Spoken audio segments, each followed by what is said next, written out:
बच्चनपुर में सबसे न्यारे सबसे प्यारे कौन? हंटर बाबू, हंटर बाबू।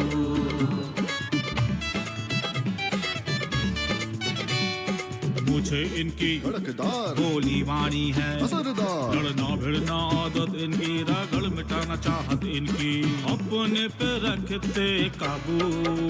हंटर बाबू, हंटर बाबू।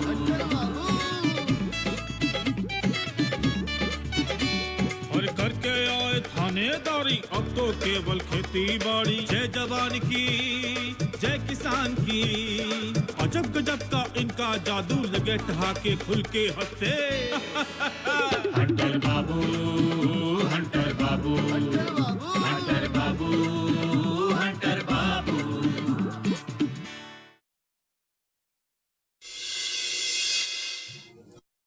मैं बाहर घूमकर असली जड़ों को ढूंढती हूँ। ओके। लेकिन आज की बात अधूरी नहीं, उधार रही भैया। ठीक है? Okay okay.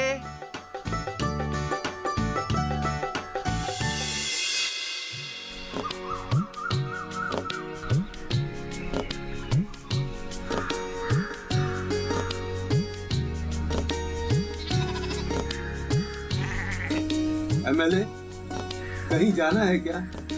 नहीं चाचा जी। तो खड़े क्यों? बैठ जाओ ना। अरे आप बाहर से आ रहे हैं, पहले आपके लिए पानी लेकर आता हूँ। अरे रुक जाओ रुक जाओ, मैं चाय पानी पी कर आया हूँ। किसी गए थे का? नहीं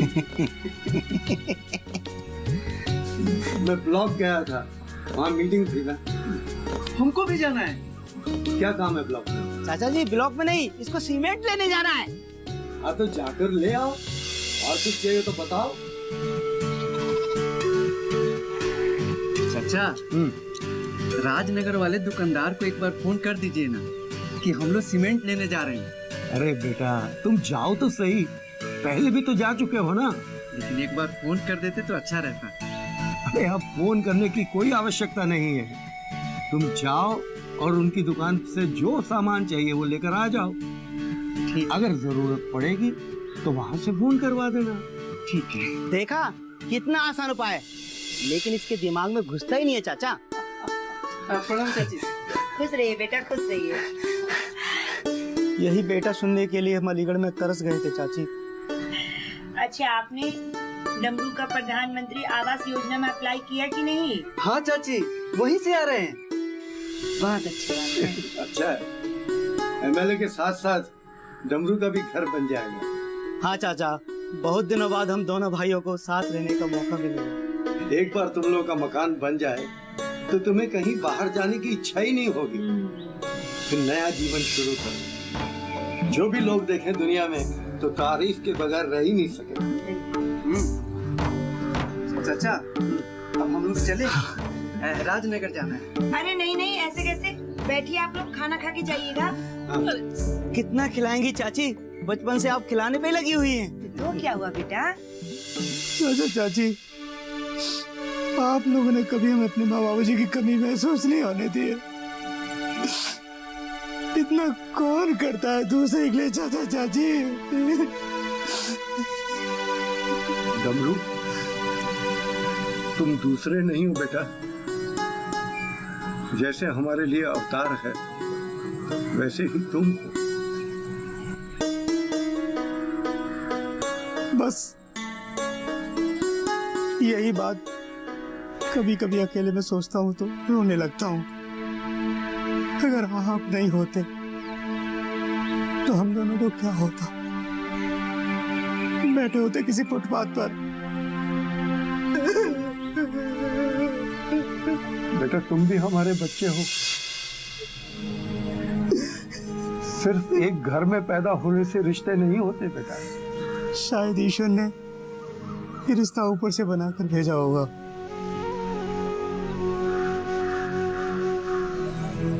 बेटा जब हम एक दूसरे को अपनेपन से देखते हैं तो हर कोई इंसान अपना लगता है।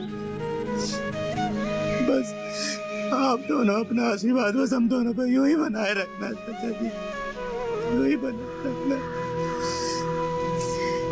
बेटा, माँ बाप का आशीर्वाद बच्चों पे वैसे ही बना रहता है जैसे स्कूल और मदरसे के टीचर का आशीर्वाद उनके शिष्यों के लिए बना रहता है। बस जीवन में एक बात याद रखना, हमेशा अच्छे कर्म करना, क्योंकि अच्छे कर्म का फल हमेशा अच्छा होता है। चाची, आपके दिए संस्कार इस हमारे साथ रहेंगे। बस आप अपनी कृपा दृष्टि वही बनाए रहना।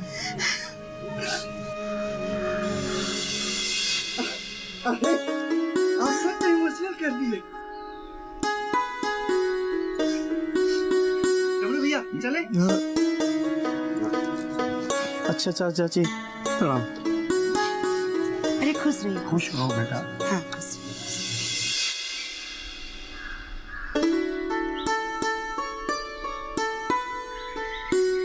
अपने ही बच्चे हैं ये लोग। मैं जब डमरू को देखता हूँ तो मुझे इसके पिता की याद आ जाती है। वो सिर्फ हमारे खेत में हल ही नहीं जोतता था, वो मेरा मित्र था।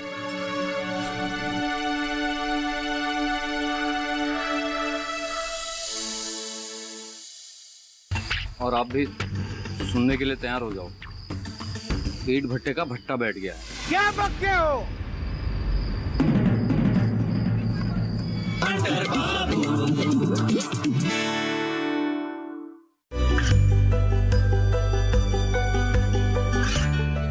गांवों और पिछड़े क्षेत्रों में सरकारी योजनाओं की जानकारी पहुंचा।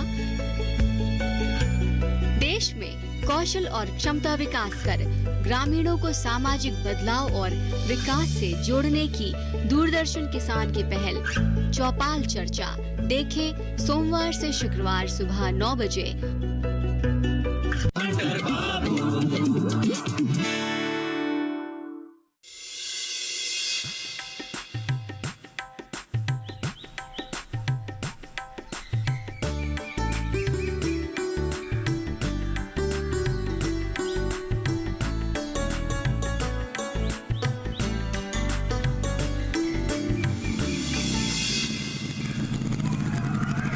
अरे जो रोक रोक रोक रोक। अभी कहाँ से आ रहे हो? ईंट भट्टा से। तुम कहाँ जा रहे हो? हम भी वहीं जा रहे थे ईंट भट्टे पे। अरे नहीं, वहाँ मत जाओ। क्यों मत जाओ? वहाँ जाने का कोई फायदा नहीं है। पर क्यों नहीं है? कोई भी नहीं है वहाँ पे। मजदूर भी नहीं है? कोई भी नहीं है। प्रधान जी कहाँ है? भान जी तो अपने अड्डे पर ही बैठे हैं। आओ बैठो। अरे पर क्या बात हुई? अरे पहले बैठो तो सही। अरे बताओ। बैठो। तुम कुछ बताते नहीं हो।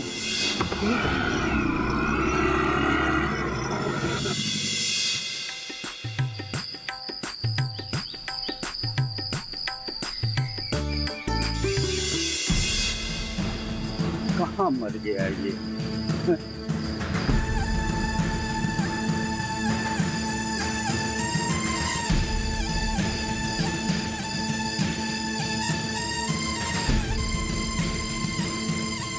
अरे फोन उठाओ जीवूत।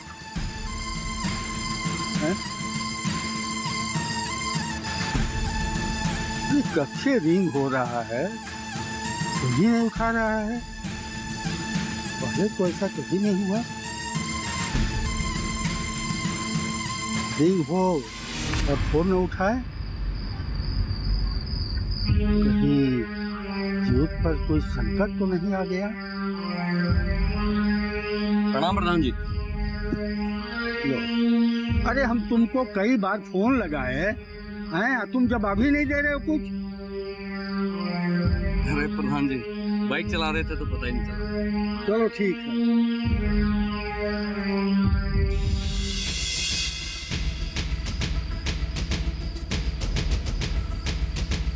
गाजियाबाद के सेठ लालचंद का फोन आया था, इसीलिए तुमको फोन मिला रहे थे। हाँ? ऐसी क्या जरूरत पड़ गई? अरे उनको 2 लाख ईंट की जरूरत है।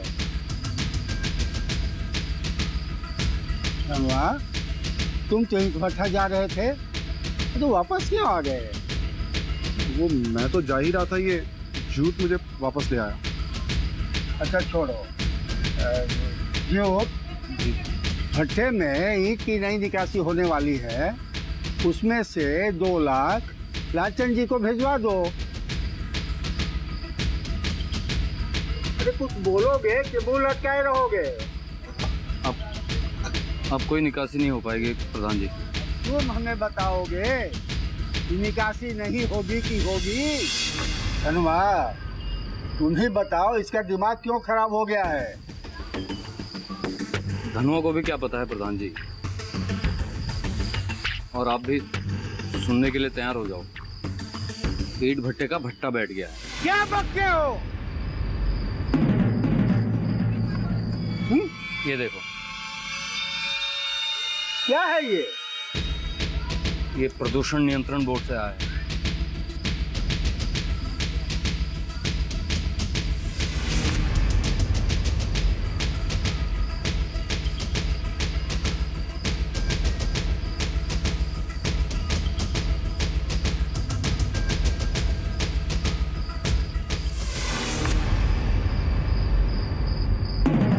मेरे ईंट भट्टे को कोई बंद नहीं कर सकता। प्रधान जी, ये हो गया है, और वहां भी नोटिस चिपका के आ गए।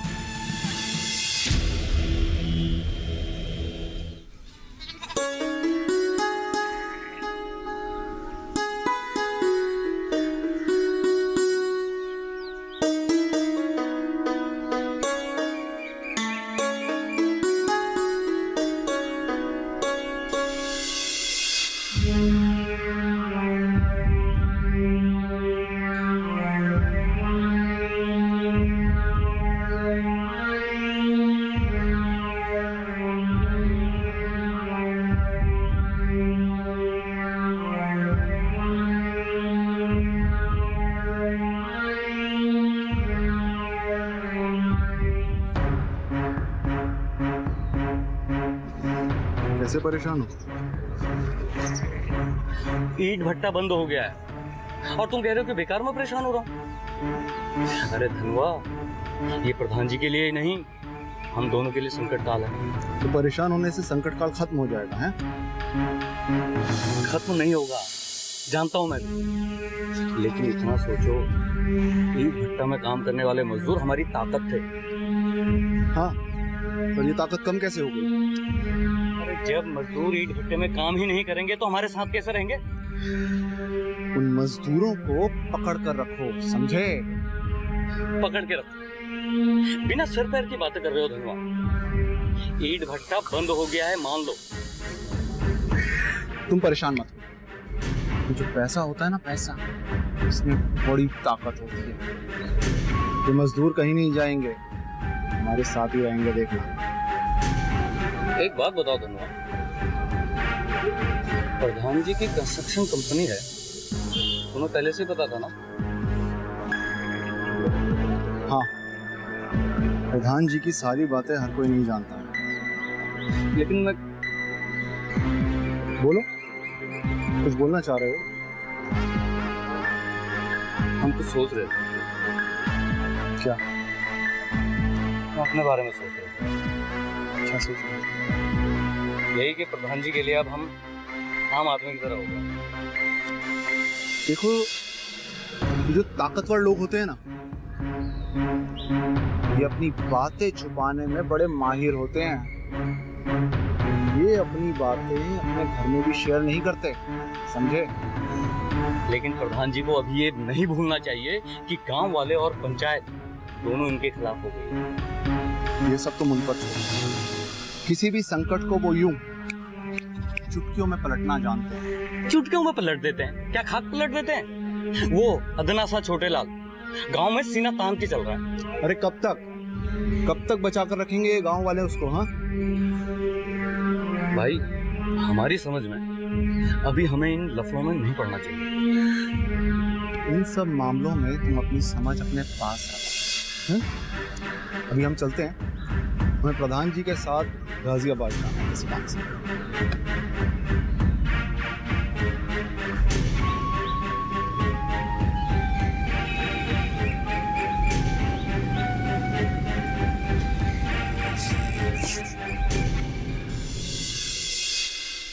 जरा नजरों से कह दो जी निशाना चूक ना जाए, जरा नजरों से कह दो जी जनाना टूट ना जाए, जरा रोको एमएलए, अरे एमएलए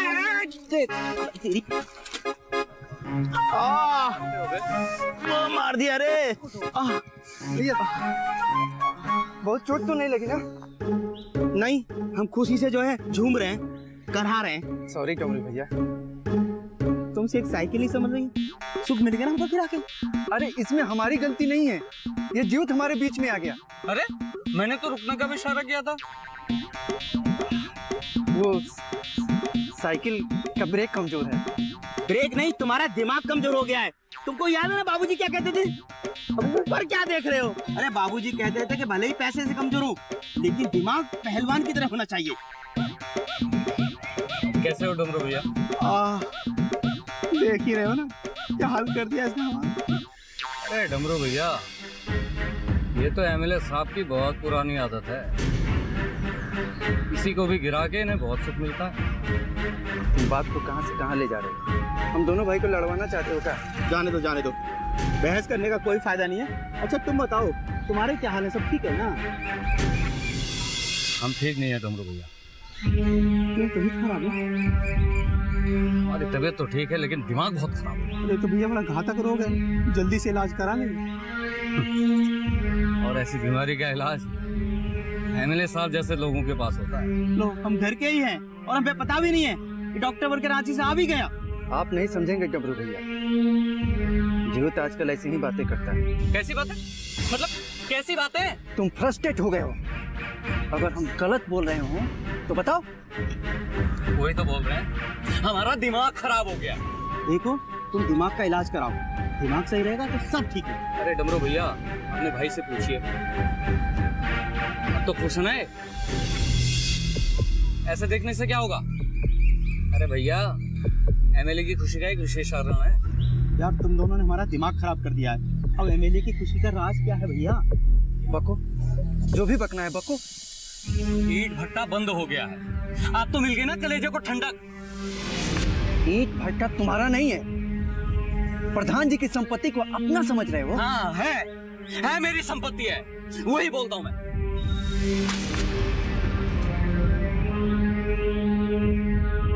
बड़ा अजीब आदमी है, वाकई में इसका दिमाग खराब हो गया है।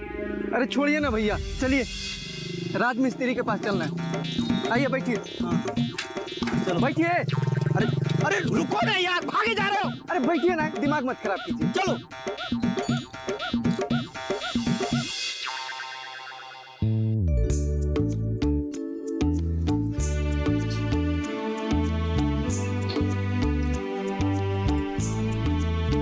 अकेले जा रही हैं आप?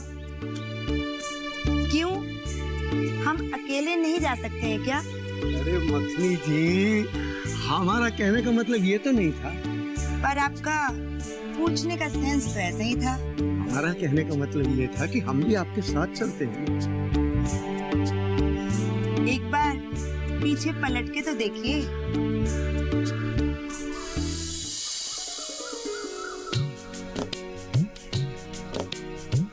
गर्दन सीधी कर लीजिए, टेढ़ी हो जाएगी। और टेढ़ी गर्दन बर्दाश्त कर लेंगे, लेकिन नारी शक्ति को हंटर उर्फ देवी दयाल प्रसाद का नमस्कार। हमारा भी हाथ जोड़ के आपको प्रणाम है। आप लोगों को अपने काम में कामयाबी मिल रही है, हमें बहुत खुशी है। इस बात का सारा श्रेय हम लोग आपको देते हैं। जी, इस नारी शक्ति को आपने ही जगाया है और आज भी पूरा सहयोग कर रहे हैं हमें। आती जी, आप अपनी शक्ति को कम मत आंकिए। ये सब आप लोगों की मेहनत का नतीजा है कि बीड़ी जैसे आदमी के नाक में नकेल कसी जा रही है।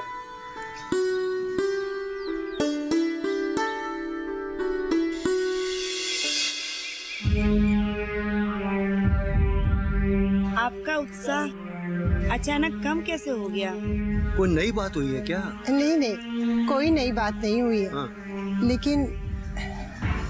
लेकिन क्या कुल्हड़िया वाली जी? हमें आज ही मजदूरों को हर हाल में दूसरे भट्टे पर काम पे लगाना ही पड़ेगा।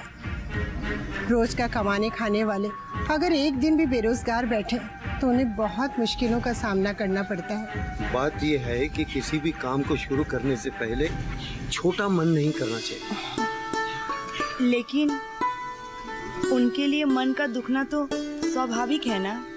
एक बात सुनिए, किसी का दुख अगर आपको परेशान करता है तो समझ लीजिए कि वही आपको ताकत देगा। कोशिशें हमेशा कामयाब होती हैं, ये याद रखिएगा।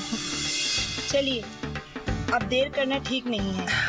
रुकिए ना, मैं ड्राइवर को बुला देता हूँ। अरे गाड़ी में जाइए ना। हमने तो सोचा फूलमाला के लिए हमें रोक रहे हैं। अरे कुल्हड़िया वाली जी, आप जो काम कर रही हैं उससे आपको इतनी दुआएं मिलेंगी, आप सबको क्या मालूम।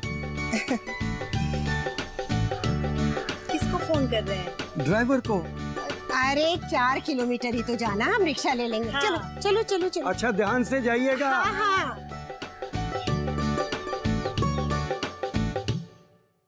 अब तुम दोनों मेरी परीक्षा ले रहे हो? नहीं नानी, परीक्षा नहीं ले रहे, आपसे शिक्षा ले रहे हैं। ओ, तो बता देते हैं। 1 मई 2016। अरे नानी वाह।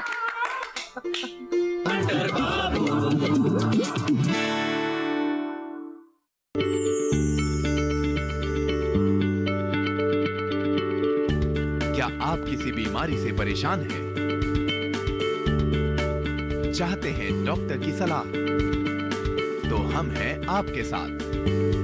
बताएंगे आपको जीने की राह। समस्याएं आपकी, समाधान देश के मशहूर विशेषज्ञों के। घर बैठे बात करें देश के जाने माने डॉक्टरों से। हमारे लाइव प्रोग्राम स्वस्थ किसान में हर शनिवार शाम 6 बजे से 7 बजे तक।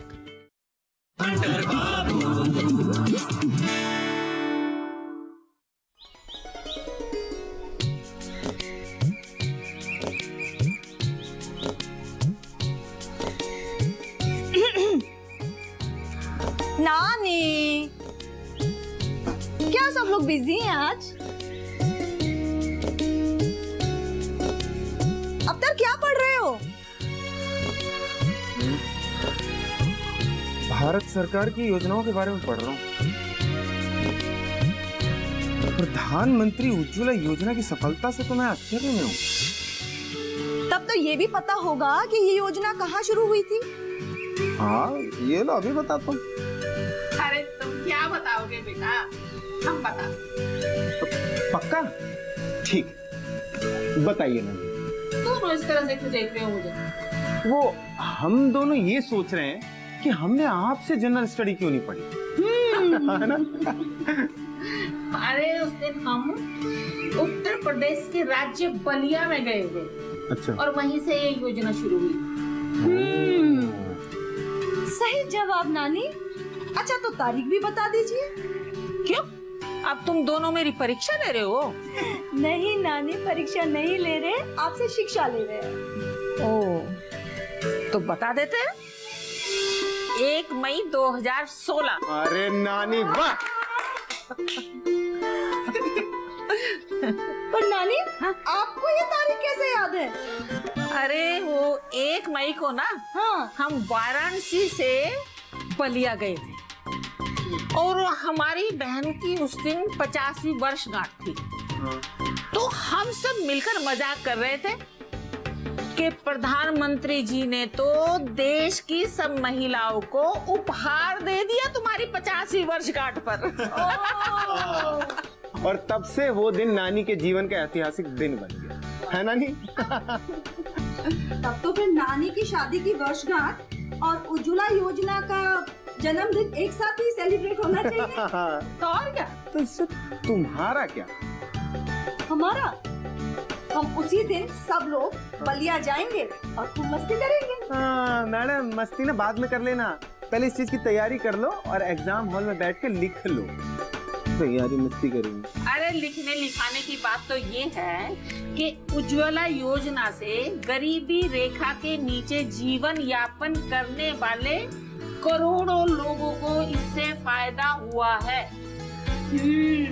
सही बोल रही है नानी। अच्छा। और नानी, महिला संबंधी बीमारियों में भी ना इसकी वजह से बहुत कमी हुई है। और पेड़ों की कटौती भी कम हुई है, जिससे पर्यावरण को सुरक्षित रखने में मदद मिली। हाँ, लेकिन सरकार तो बहुत कुछ कर रही है। अब तुम भी कलेक्टर बन करके इस काम को आगे बढ़ाओ। अरे नानी, पक्का।